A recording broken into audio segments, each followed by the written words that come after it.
Imagine this, a massive asteroid hurtling through space, on a collision course with Earth. It's not just a sci-fi movie plot, it's a real threat. Every year, thousands of asteroids zip past our planet, but some are big enough to cause catastrophic damage. The last major impact was the one that wiped out the dinosaurs 66 million years ago.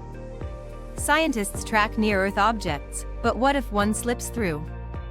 The impact could unleash energy equivalent to millions of nuclear bombs, creating shockwaves, fires, and tsunamis. But fear not. NASA and other space agencies are developing strategies to deflect these cosmic intruders. Techniques like kinetic impactors or gravity tractors could change an asteroid's path. So, while the threat is real, our ability to respond is growing.